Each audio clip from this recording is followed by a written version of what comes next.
Bueno, continuamos entonces con esta tercera clase del día de hoy, pero en sí es la clase número 9.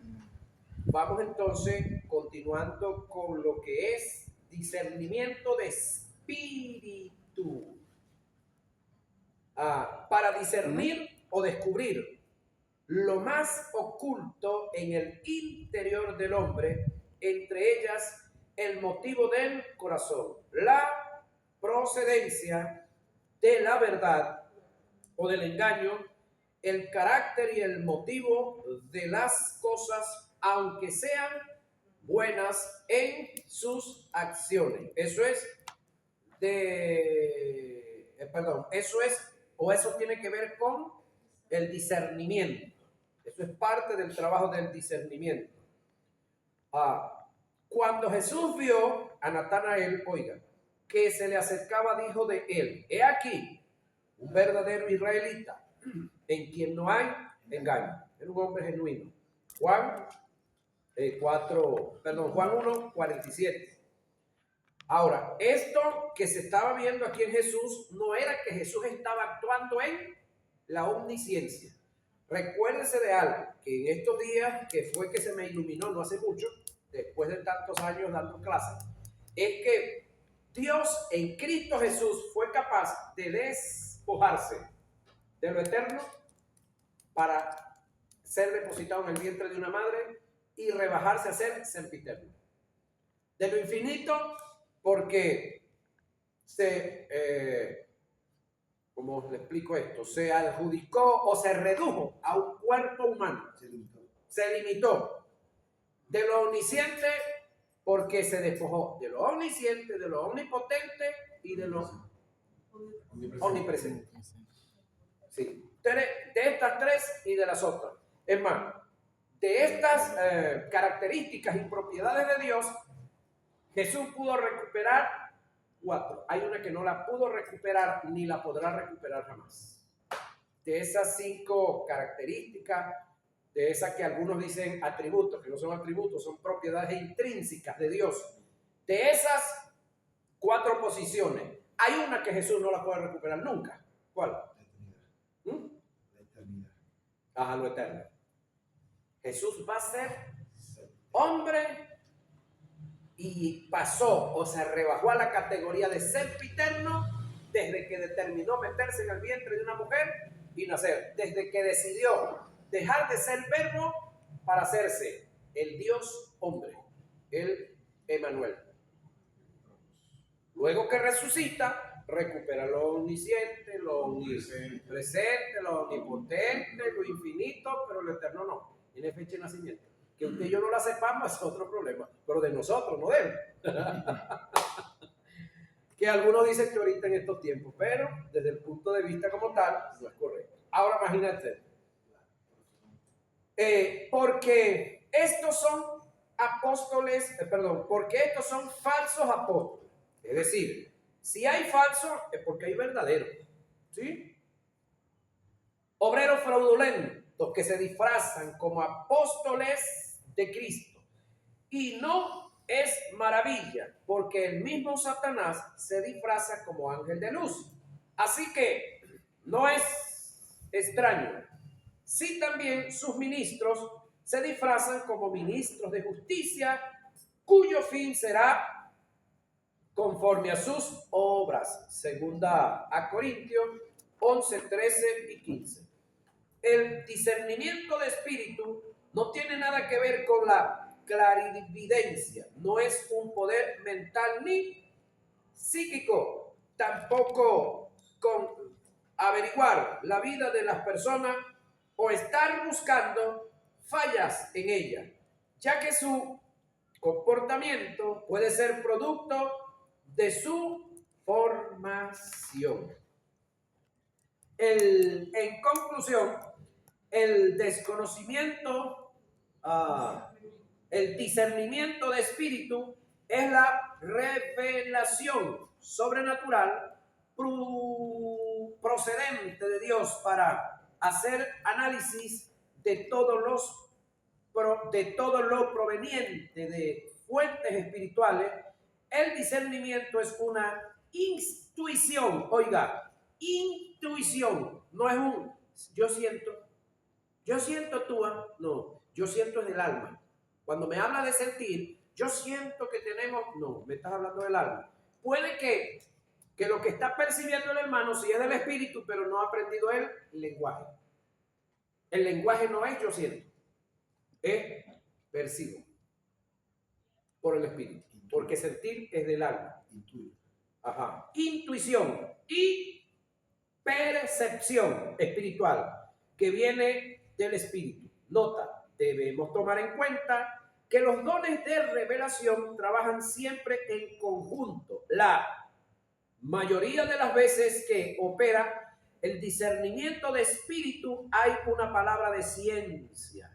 Este don, discernimiento, descubre la naturaleza y el carácter de las cosas.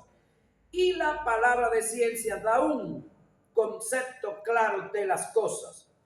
En el caso de Hechos 5, donde se registra el caso de Ananías y Zafira, indiscutiblemente, aunque no aparece registrado en una forma literal, hubo discernimiento de espíritu. El discernimiento de espíritu descubrió el carácter y la naturaleza de las cosas, pero la ciencia fue la que dio la información detallada a Pedro de las cosas que venían sucediendo. Lo mismo pasó en Hechos 8, 20 al 23 en el caso de Simón el mago. ¿Se recuerdan de esa historia, no? Y si no la estudia, para que la aprenda. Y si no, y si ya se la sabe, pues usted va a repasar. Cuando Pedro pudo percibir por el discernimiento el motivo del corazón perverso. Verso 21, luego vino la ciencia expresada en palabra, verso 22 y 23. Nota, hay dos formas de discernir. Mira lo que viene. Por el don espiritual, que es lo que hizo aquí Pedro, primera a Corintios, perdón, entonces dije de Hechos 8, 20 al 23.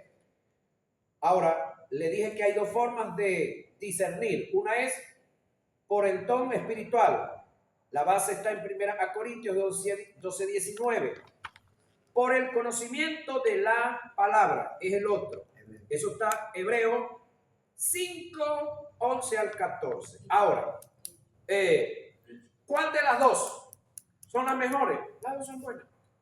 Es más, le garantizo más esta última, que es por el conocimiento de la escritura, que usted se sienta a escuchar a un individuo, a oírlo, y entonces usted por el espíritu, de acuerdo a todo lo que él dice, usted va juzgando lo que van diciendo y se va dando cuenta. Pero como usted es un hombre maduro, usted es un hombre espiritual, usted no se va a levantar de la silla y va a decir, no, este hombre está todo perdido, está todo errado, y sale y se va. No, que se queda sentado como hombre educado que es, y después le dice, tú vas a mirar, yo necesito hablar contigo una cosa. Ve a la casa, tal día, tal hora, y allá lo sienta. Y como usted grabó el mensaje, como lo estamos grabando aquí, se lo pone. Tú vas a mirar, esto que dijiste está fuera de orden, esto que dijiste está pelado, todo esto está pelado. Corrígete, perfeccionate, porque en primero, estás dando un espectáculo tú. Segundo, estás mal informando a otro y lo vas a mal formar. Entonces, por el bien tuyo, perfeccionate, porque yo conozco varios pastores y tú crees que yo te voy a recomendar con alguno de ellos que tú vayas a predicar. Entonces, si me entero que alguno de ellos te invitó a predicar, yo le voy a dar un consejo, hermano. Si usted quiere tener problemas y ponerse a arreglar brollos después, invítelo. Pero si no, predique usted mismo. ¿Verdad que sí? Entonces, perfeccionamos al hermano, evitamos que siga cometiendo errores aquí y que vaya a cometer más allá. Y que daña a otro. Exacto, que daña a otro, que es el caso. Entonces, pero ¿cómo lo descubrimos? Por lo que él dijo. De lo que hay en el corazón, habla la boca. Y de acuerdo a la educación que usted tiene aquí, ya usted sabe qué es lo que hay allá. Amén. Es como que a él le llegue uno a darle información de esa gente que se las dan, que ellos saben mucho. Y él llega a enseñarlo cómo se le instala una bombona de gas a un carro que hay que usar y todo esto. Si él es experto en esa broma. Ya usted sabe cuando lo ve con el asunto, que lo ve con una cegueta, no se corta con cegueta. que con un clavo agarra la punta de la manguera y le va a abrir la boca con un clavo. No, eso tiene su mecanismo. Todo eso tiene su parte profesional. Igualito la mujer en la cocina. ¿Saben quién cocina y quién no? Entonces, he ahí la necesidad del conocimiento. Entonces, cuando usted tiene conocimiento, usted es libre y usted fácilmente corrige a otro.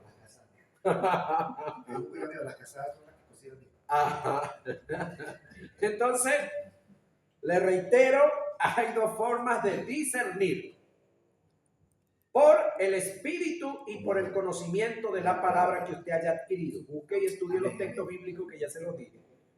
Visión en sus diferentes tipos. En relación a la visión, tenemos tres tipos que son visión espiritual, visión en trance o en éxtasis. Ya le explico cuáles son. Visión abierta. Pasemos a definir cada una de ellas. Visión espiritual, oiga, es cuando lo que vemos lo hacemos con los ojos del espíritu. A continuación damos ejemplo. Oiga, el caso de Pablo, siendo ciego, en este caso Saulo, vio a Ananías.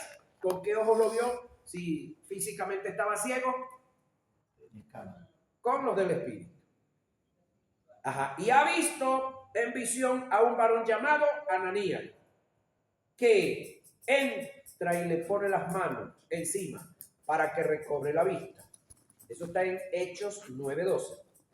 El caso del criado de Eliseo, cuando no pudo ver el ejército de Jehová con sus ojos físicos, mientras que el profeta sí tuvo la capacidad de hacerlo, porque en el momento estaba recibiendo esa visión espiritual. Primera de Reyes 6, 14 al 17. El profeta tuvo que orar para abrirle los ojos espirituales y el hombre pudiera captar la visión y pudiera estar tranquilo, porque estaba inquieto e incómodo él, y entonces ponía al otro también. Ajá, pudiera ver cómo ellos estaban súper protegidos. Visión en trance o en éxtasis es cuando los sentidos físicos quedan suspendidos y no hay contacto con el mundo físico, sino con el mundo espiritual. A continuación damos ejemplos. La visión de Pedro en la azotea. Ahora, déjeme hacer un análisis y una pequeña crítica aquí de esta parte. Cuando mi tiempo de nuevo creyente, joven en el ministerio, yo admiraba a esos hombres y a esas mujeres que hablaban de que Dios les mostró tal cosa, y como les mostró, se dieron las cosas, y así sucesivamente. Hasta que un día un predicador estaba enseñando y dijo: fíjense que esta gente son tan carnales, que Dios tiene que sellarle los sentidos físicos, dormirlos, para hablarles dormidos, porque despiertos no les paran. Hasta ahí, esa gente fueron espirituales para mí. Es decir, el que Dios tiene que llevarlo a ese nivel de eliminarle los sentidos físicos para hablarle y que él pueda atender, es que con los sentidos físicos y los ojos abiertos no le paran peor. No sé si me hago entender, dijo un amigo mío. Ahora, eso es visión en trance o en éxtasis. Es cuando los sentidos físicos quedan suspendidos. ¿Por qué? Porque necesariamente tiene que ser así, porque con los sentidos físicos despiertos no le paran. Y no hay contacto con el mundo físico, sino con el espiritual. A continuación damos estos ejemplos que vienen aquí. La visión de Pedro en la azotea. Hechos 10 al 11. Y tuvo gran hambre y quiso comer, pero mientras le preparaban algo, le sobrevino un éxtasis y vio el cielo abierto y que descendía algo semejante a un gran lienzo, que atado de las 4 puntas era bajado a la tierra. La visión que tuvo, ¿qué fue lo que le dijeron a Pedro aquí? Mata y come. Y que dijo: no, Señor, porque ninguna cosa común o inmunda ha entrado en mi boca. Si hubiese estado despierto. Es más, si hasta dormido era tan aferrado a la ley, ¿te imaginas despierto? Entonces, en la visión, ¿qué fue lo que le dijeron? No llames común o inmundo lo que yo he santificado. ¿Y usted cree que Dios se estaba refiriendo a animales de 4 patas? 3 hombres venían en camino, un soldado y 2 esclavos. La primera incursión de la iglesia a los gentiles. Y allá estaba preparada una hermosa fiesta, donde yo considero que fue el segundo Pentecostés. Porque Pedro, cuando llega y está predicando, disertando la palabra, no hizo el llamado. La gente aceptó la predicación y de una vez hubo la manifestación similar a la de Hechos capítulo 2. Y entonces ahí se sorprenden ellos, porque ellos pensaban que lo que ellos habían experimentado en Hechos capítulo 2 solamente era para los judíos. Y aquí estaban viendo que no solamente los judíos, pero Pedro avispado se trajo a 6 hermanos de la iglesia, porque el lío que se estaba metiendo no era fácil. Ahora, la visión que tuvo Pablo de Jesús, dándole una advertencia. Hechos 22, 17 al 21. Y me aconteció, vuelto a Jerusalén, que orando en el templo me sobrevino un éxtasis. Le vi que me decía, date prisa y sal prontamente de Jerusalén, porque no recibirán tu testimonio acerca de mí. Nota, el sueño es un tipo de visión en trance, visión abierta, cuando los sentidos físicos no dejan de funcionar y no se pierde ningún contacto con el exterior o el mundo físico en el ambiente que nos rodea. Y estamos conscientes de lo que pasa a nuestro alrededor. Veamos los siguientes ejemplos. La visión que tuvo Ananías acerca de Pablo, Hechos 9, 10 al 16. La visión que Cornelio con el ángel, Hechos 10, 1 al 7. La visión que se dio en la transfiguración con Jesús, Moisés y Elías, Mateo 17, 1 al 9. Entonces, aquí tenemos varios ejemplos de los que perdieron su conciencia y tenemos ejemplos de los que conscientemente Dios, Espíritu Santo, les estaba tratando, les estaba dando un mensaje. Y si eso se dio allá, aquí se sigue dando. Es donde está el detalle. Hay fundamento. Dones de poder. Vamos a ver cuáles son los dones de poder. Don de fe. Es un poder, oiga, sobrenatural, que el Espíritu imparte al creyente, produciendo confianza y seguridad. Cuando el don se manifiesta, no hay duda ni temor. Este don se manifiesta con el propósito de asistirnos en un momento difícil, donde Dios sabe que la fe dada como fruto por el nuevo nacimiento no es suficiente. Caso de un testimonio de un evangelista norteamericano que de los televangelistas de los años 80 padecía por muchos años de asma. La fe como fruto no le fue suficiente. Acudió al médico varias veces y teniendo un tratamiento en una ocasión tuvo un arranque de la manifestación del don de fe. Y agarró las medicinas y le dijo, Señor, o me sanas hoy o pierdes un evangelista. Y botó el tratamiento. Eso es serio, ¿no? O me sanas hoy o pierdes un evangelista. No dijo me pierdo yo como evangelista. ¿Quién iba a perder un evangelista? Dios. Porque el hombre no estaba dispuesto a seguir consumiendo todo ese tipo de medicina. Y si Dios no hace el milagro, ¿qué pasaría? Se muere. Pero el hombre tuvo, como se dice criollamente, tuvo ese arranque de fe. No, el don de fe se manifiesta y lo sanó. No padeció más de esa enfermedad. Romanos 12:3, Gálatas 5:22, y que ha venido desarrollándose por la palabra, no logra alcanzar o cubrir el nivel necesario para que Dios pueda llevar a cabo la obra requerida. Es decir, el don es impartido, recuerda que es circunstancial temporal, al creyente en un momento crítico para cubrir una necesidad específica ahí, en un área determinada. Se cubrió, se suspendió el don.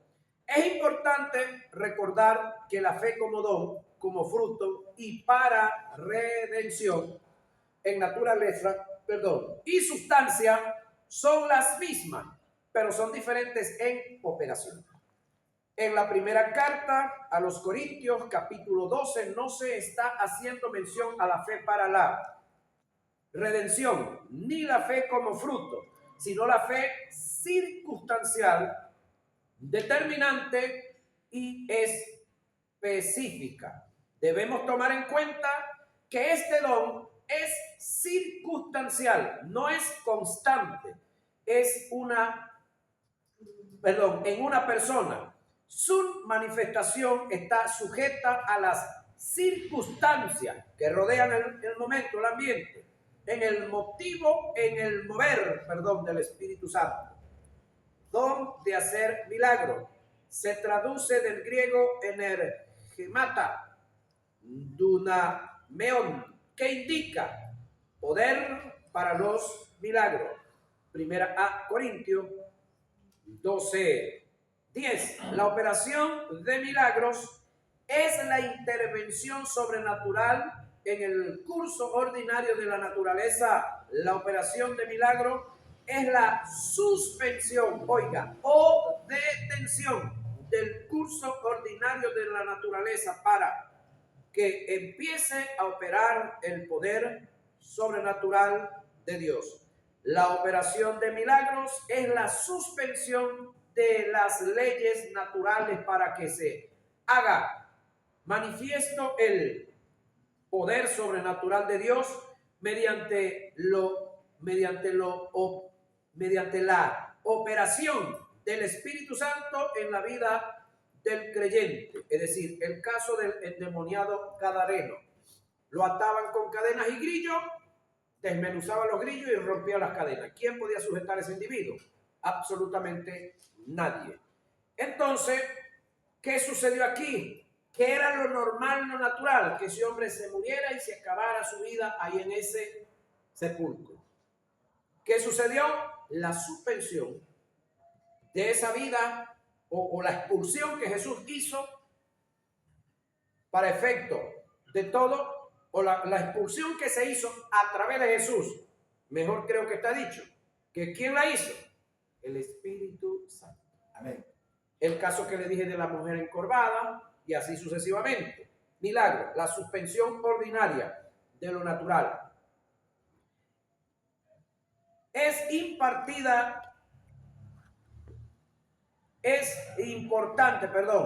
enfatizar que hay un tipo de sanidad que se caracteriza o está en la línea de los milagros, sanidades que están fuera del alcance del ser humano y la ciencia médica para ser sanado, y se requiere la intervención de Dios, y por este caso se caracterizan como operaciones de milagros en una sanidad, pero cuando la sanidad se da por una intervención humana a través de la ciencia médica, por una mediación quirúrgica, esa sanidad no se considera milagro a menos que en dicha cirugía haya una intervención divina. Momentos de cirugía que le han dicho a usted o usted ha oído de otros donde el médico dice: si opero, puede ser que se muera.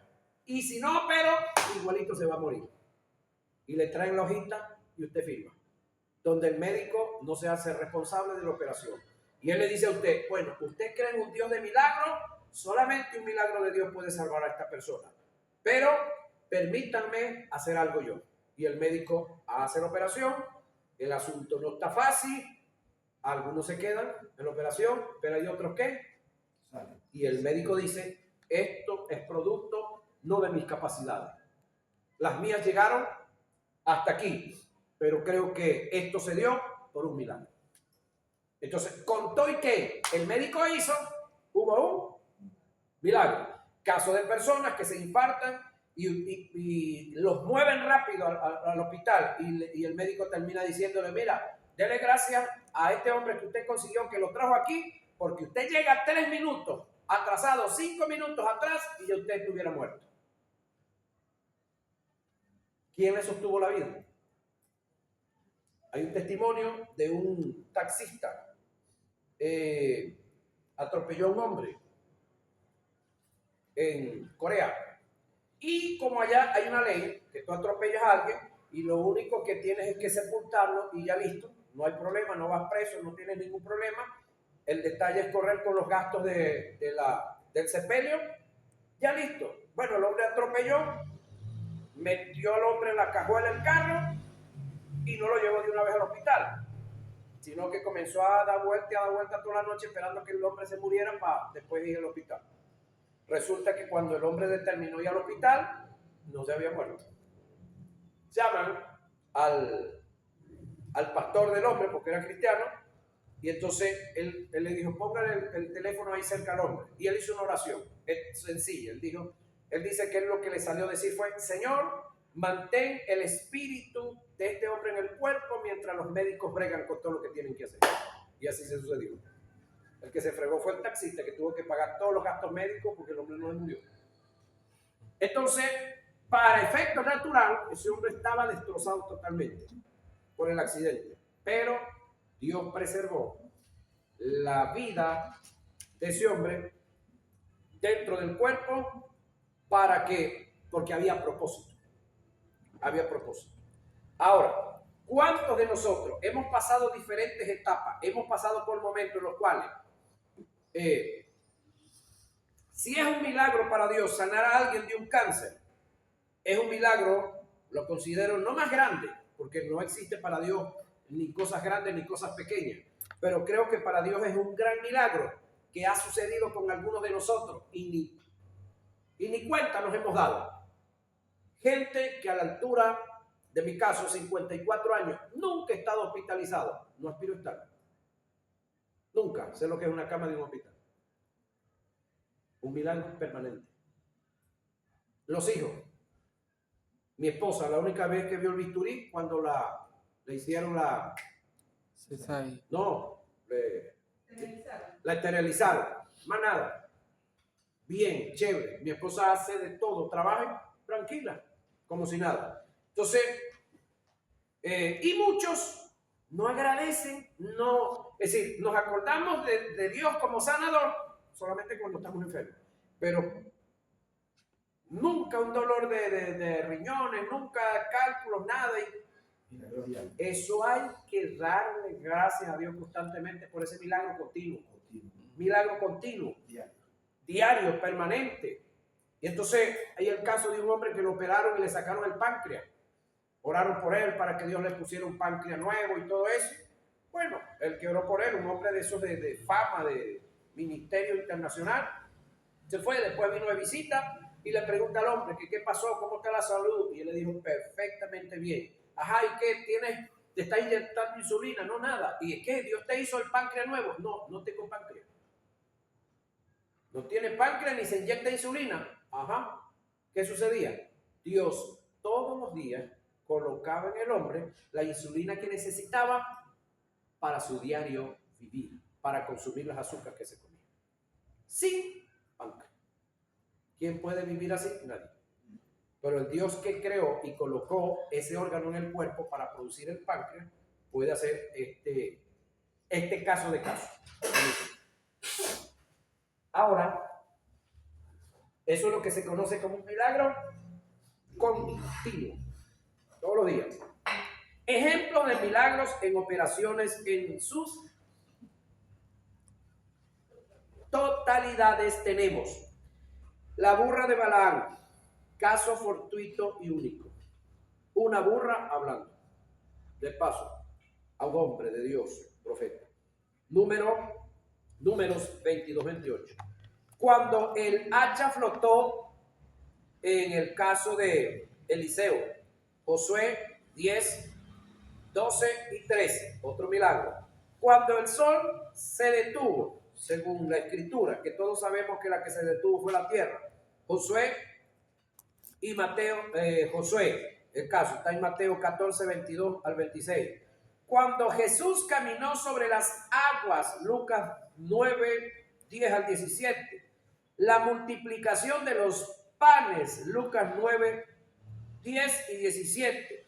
La ceguera de Elima, el mago, Hechos 13, 11. La sanidad de un cojo, Hechos 3, 1 al 10. Se debe conocer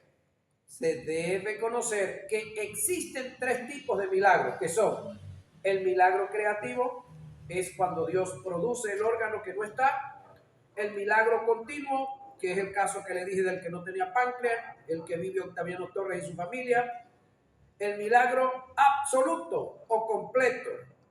Las escrituras no registran el caso de que se haya dado milagros progresivos o paulatinos, y menos languidos o a medias. Sin embargo, se oye de testimonios de personas en el ministerio de Teleos, un hombre muy usado por Dios en los Estados Unidos y que estuvo aquí en Barquisimeto en los años 60, creo que ninguno de nosotros había nacido.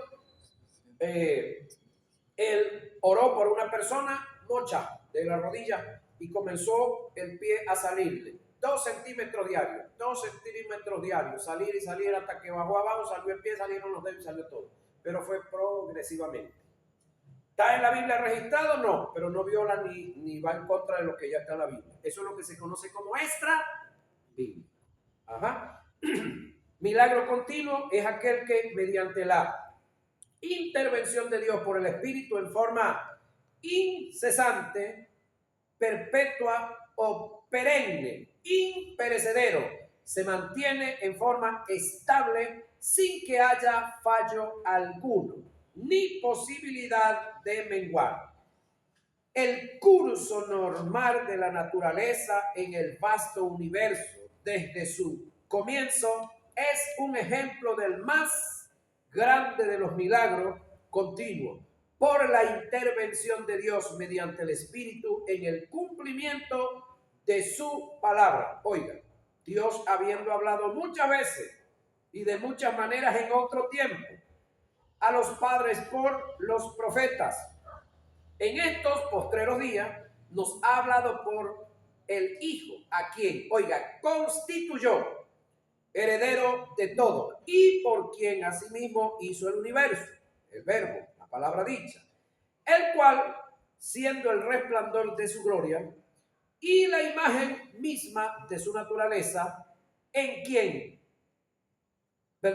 quien sustenta todas las cosas con la palabra de su poder.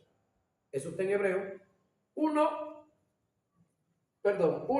y 3. Ahora preguntamos nosotros.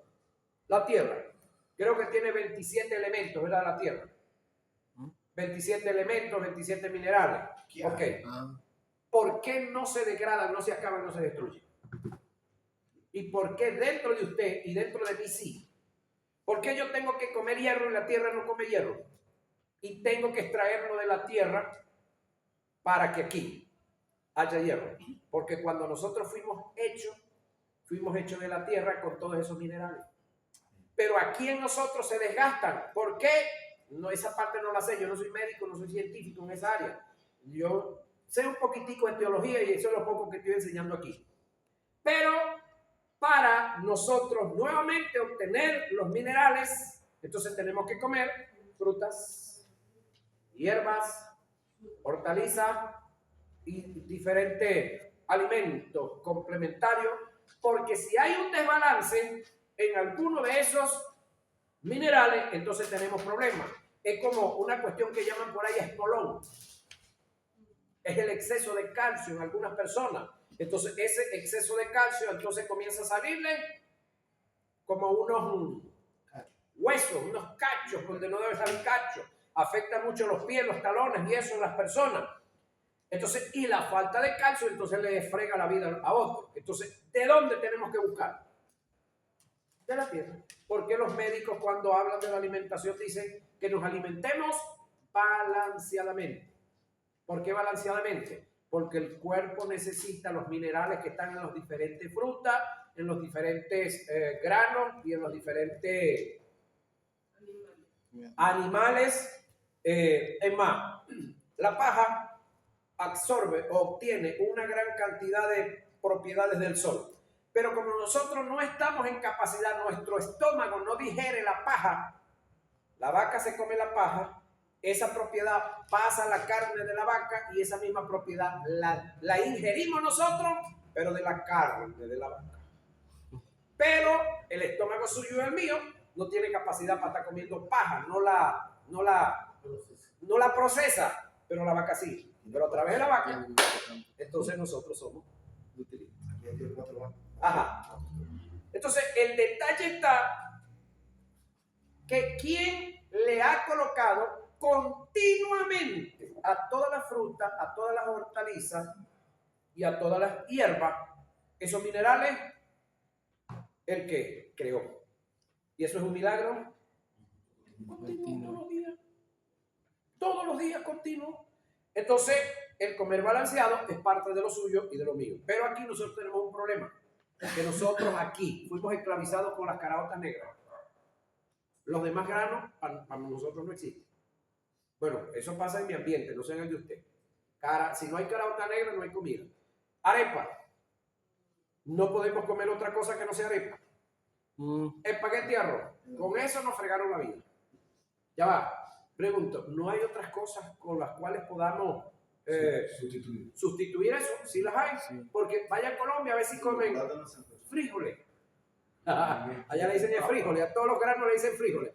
Vaya a ver hacia allá, miran los frijoles negros como usted y yo los miramos. No, ni pendiente. Comen arepa, no, allá comen mucha papa. Ajá. Aquí mismo, yo conocí una muchacha misionera en Valera. Ella venía de Santa Bárbara del Zulia. 23 años de edad y no sabía hacer una arepa. 23 años de edad y no sabía hacer una arepa. Porque en Santa Bárbara del Zulia es plátano de todas las formas habidas y por haber. En Oriente, el casabe. En Oriente, el casabe. Vaya usted a Ciudad Bolívar y busque, vaya a una panadería y pide 1 litro de suero a ver si lo va a conseguir. No. Los suereros somos aquí. Sí, allá le llaman leche pichi. Ajá. Y en el llano, ajá, y en el llano, pero picante. Pero aquí trajeron un cubano, hace como 5 años atrás, un muchacho misionero, y entonces ellos allá se les es difícil comer carne por lo costosa que es. Entonces, una de las cosas que se hizo el esfuerzo pues, para que él comiera carne, y cuando él nos vio comiendo suero, le mostramos pues qué era eso. Entonces, cuando nos vio comiendo así tan apetitoso, fue y lo probó, y él dijo, ¿y qué es eso? Eso es leche mala. Entonces, cuando le dijimos que eso se comía aquí, dijo, no se va a perder más la leche mala en Cuba. 27 años de edad. Se llevó el conocimiento de aquí. No sabía comer leche mala. Ajá. Ahora, por la fe entendemos haber sido constituido el universo por la palabra de Dios. Ahora, no solamente el universo fue constituido, sino que es sostenido. Ahora, una de las cosas que yo quiero que usted tenga claro, que es esto. Así como usted fue constituido hijo, porque usted no era, yo tampoco. Yo fui constituido el día que recibí a Jesús. Desde ahí hasta ahorita, no crea que yo estoy aquí por mi fuerza, por mi capacidad, por mi inteligencia. No, yo estoy aquí por su gracia y por las fuerzas de Él. Él es el que nos ha sostenido. Amén. Así como Él sostiene la tierra y sostiene todo, y la tierra, ¿sobre qué está sostenida? ¿Y qué está montada la tierra? Dice uno por ahí, porque creo que todavía está vivo, Walter Martínez, la tierra gira sobre su eje imaginario. La tierra está colgando del espacio o en el espacio y no se cae. ¿Quién la sostiene? El mismo que la hizo. Hay sitios donde el mar está arriba y hay pueblos, casas, ciudades aquí abajo. ¿Por qué esta agua no se derrama y inunda esto que está aquí? Porque al mar Dios le puso límite. Y el mar es tan obediente, igualito a nosotros, ¿verdad? Que donde Dios le puso los límites, hasta ahí llega. Creo que Ciudad Ojeda. Lagunilla. Y el caso de Lagunilla de paso no es natural, porque es que se ha hundido por tanto petróleo que le han sacado. Y con todo eso, el mar está allá, el lago está encima. Entonces, Hebreos 11:13 nos dice lo siguiente, o lo que leíamos. Estos ignoran voluntariamente que el tiempo antiguo fueron hechos por la palabra de Dios, los cielos y también la tierra, que provienen del agua y por el agua subsisten, pero los cielos y la tierra que existen, los de ahorita, están reservados.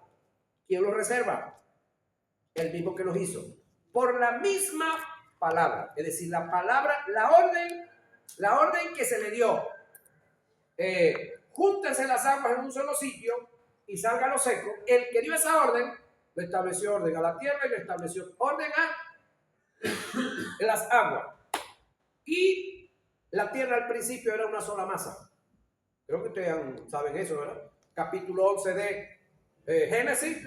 Entonces está la llamada Pangea, la distribución de la tierra. La distribución de la tierra no es que le dieron a esta tribu, no, la separación de lo que hoy tenemos como los 5 continentes, que fueron uno solo. Y creo yo que van a volver a ser uno solo. El mar fue uno solo. Y creo yo, por algunos análisis que yo he hecho, que va a volver a ser uno solo. Ahora, todo eso está preservado por el Creador, por la misma palabra. Segunda de Pedro 3, 5 y 7. Milagros creativos es aquel que por ende está sujeto a todo lo que es creado mediante la intervención de Dios por el Espíritu. El universo es un ejemplo de un milagro en el género de la creación.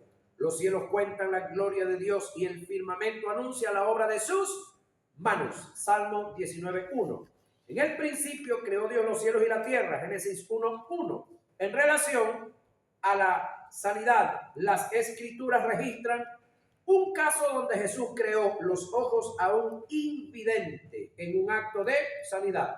Dicho esto, escupió en tierra, ¿sí? E hizo lodo, la bola de barro. El texto dice, hizo lodo con la saliva y untó el lodo en los ojos del hombre. Esa es la traducción que nos dieron, según los originales. Dice que no es que hizo el lodo y le embarró de barro, no. El hombre tenía la pura cuenca, el puro hueco. Hizo la pelota y la metió allí. Jesús estaba actuando ahí como él. Se me escapa ahorita el nombre, el Dios, el creador, el Elohim. Y dijo, ve a lavarte en el estanque de Siloé, que traducido es enviado. Fue entonces y se lavó y regresó viendo. Juan 9, 6 y 7. El milagro absoluto o completo, y cerramos con esto, es aquel que se da en forma total y determinante, en forma instantánea, en el momento de la operación del don. En quien se produce la sanidad, no quedan rasgos de la enfermedad y por causa del milagro, nunca más padecerá de dicha enfermedad por causa del milagro que erradica del cuerpo, por causa del milagro, quedó erradicada del cuerpo en el caso de la enfermedad. En cuanto a los absolutos y completos del milagro, ahí vamos a quedar.